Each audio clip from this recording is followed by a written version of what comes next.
Hello, everybody. Welcome. This is Roland, and today's topic is a continuation of my previous topic. This will be number 3 or number 4 in the series, perhaps, and it's the topic of spiritual self-defense. So what is your greatest protection? It is faith and love. Or to put it another way, not doubting and not resenting. That's very simple. Don't doubt and don't resent. And then you are close to the good realm where you want to be. The fairy tales are often filled with stories of another realm. Like, for example, Dorothy went into a place, you remember in The Wizard of Oz? And it was kind of a magical place, wasn't it? Well, there is a place called the Kingdom of God, and it extends throughout the universe. It's God's kingdom. That's where you were made for. And it is upon this earth also. It is. What did John the Baptist say? He said, the kingdom of heaven, or the kingdom of God, is at hand. And Christ said, the kingdom of God. He said, the time is coming, and now is. How many times did he say that? The time is coming, and now is. The kingdom of God he brought to us. And all you have to do is find it and be there. And it's like a parallel dimension. You can still go about your life as a mom, as a dad, as a student, as a son or daughter, as a neighbor, as a worker, as a whatever you do, a soccer player. You can go about your life and have this parallel dimension with you. Now, let's talk about that. But what do a lot of people have with them? They have hell with them. Hell. That's right. Sometimes you see it in people when they become angry. You see it, and it's frightening. Well, anyway, you don't want to have hell with you. You want to have heaven with you. Okay? As a matter of fact, if you were to read the Khabouris manuscript, the one that was translated by the Yonan Codex Foundation, it's a translation of some of the chapters of the New Testament from the Aramaic, from this document that was found in Aramaic. And the translation is exquisite. And when Christ was giving the Sermon on the Mount in the Beatitudes, he said, a heavenly attitude is theirs. That's what he said. Instead of saying, blessed are, he said, or happy are, which is a translation that you see quite a bit. You see, blessed are, the peacemakers and so on and so forth. Blessed, he said, a heavenly attitude is theirs, those who... And then he went on with the list of things. So, a heavenly attitude. If you are close to the kingdom of God, the kingdom of heaven, kingdom of God, then something of it touches you. Something of it leaves a little essence of it in you and upon you, and it changes you. And when you are close to your, I was going to say conscience. Okay, so now I will continue saying things a little differently, like I began saying. See, I can go off on all kinds of tangents. I can go off on a tangent and say something good, a whole hour's worth of good. But I'm back now to what I was beginning to say, and what I was beginning to say is I say things a little differently. So I'm going to say that to be close to God, to close to the kingdom of heaven is to be close to your conscience. Your conscience is actually where you sense the kingdom of God. That's right. It's there. Your conscience. And what is another way of saying conscience? Understanding. Let's call it understanding. And so if you have understanding, then you have love and you have faith. When you were a little child, you were very close to your conscience. You were aware of it. It was a strong presence in your life.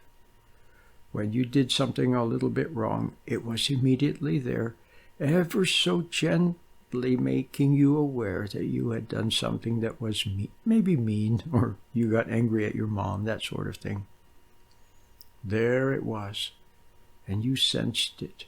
If you had always stayed close to it, because that was understanding.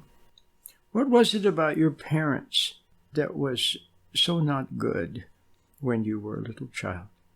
What was it about adults that was not good when you were a little child? They didn't have understanding.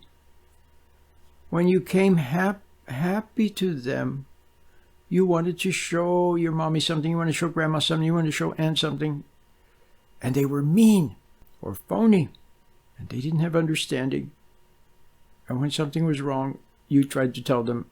They didn't have understanding. But if they did, if your dad, see your dad?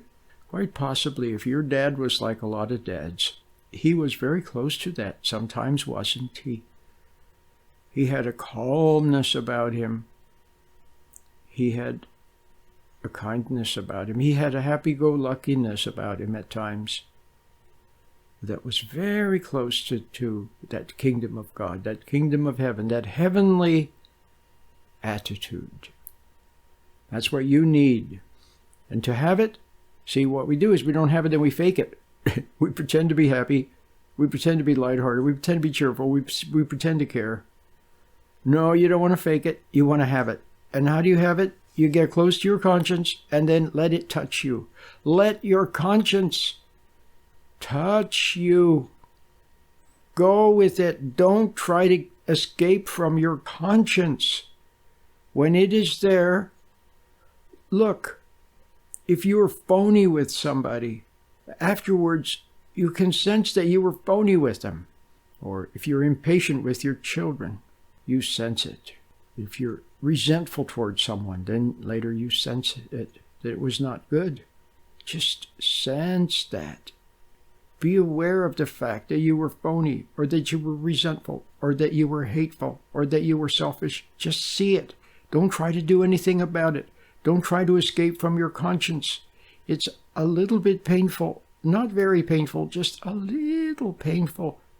Just bear the little bit of pain of it and don't try to do anything about it. Just see it. And this seeing your own wrong humbly, without trying to do anything about it, and bearing the little bit of pain, is a nonverbal cry to your Creator. And it's a need. It's a need to change. God, I'm impatient with my kids. Oh God, I'm so angry. I get angry at my wife or my husband. And I hate my mom, or I hate my dad, or I hate people. And you don't want to be that way anymore. You see it. You don't want to be that way. And non-verbally, without words, you lift your eyes and cry out wordlessly to your Creator. It's a cry for help. And He hears it. And He answers. He answers because what you're crying out for is to change. Now you want to change. You don't want to be the way you are anymore. Before, when you were filled with resentment and hatred toward people, and you were angry at your mom and angry at your dad and angry at everybody, you didn't want to change. But now you do. You want to change. You don't want to be angry and hateful anymore. And you see that you don't know how to change yourself. And you've gone places and people have tried to change you. Yeah, they tried. And you saw that it didn't really work. Yeah, for a while you were caught up with them emotionally, hypnotically, and you did what they told you to do, and you seemed better. But underneath, you really weren't better. Now you want to be really, really better. You can't make yourself better. You cry out to God, and then He can change you. You see, your conscience, the inner light from God, that's what it is. The inner light from God. When you allow it, when you don't try to get away from it, when you allow it to touch your soul and penetrate, it brings with it the information that can change you for the better, that can wipe away the tears and give you a new nature when you stay in contact with it because you want to. Then it can change you. And then you wake up one morning and you go out in the world and there's somebody and you don't hate them. You don't resent them. And somebody says something and you don't resent it. And your children come and you're not impatient. And you see your wife. She's just a person. You see your husband. He's just a person. And you don't hate him. And you don't resent him. It's beautiful. So you have changed in God's light. He did it. He changed you. All you had to do was yearn and accept and not run from the light. So I think you got it. I think you understand now. Then you will be close to the kingdom of heaven. But when you are resentful, when you are angry, when you are hateful, then evil is always crouched on your doorstep. And then it approaches with ideas, with notions, and it feeds on anger. It feeds on doubt. It feeds on rage. It feeds on hate. It feeds on judgment. And so now do you understand? You're going to be you're going to move toward one kingdom or the other. Well, luckily for you, if you can hear me, now you know what to do. Get close to your conscience and stay close to it. And go about your business and watch. And this inner light from God, contains all the elements of everything you will need to change your life for the better. There's nothing you have to do other than be willing and be close to it.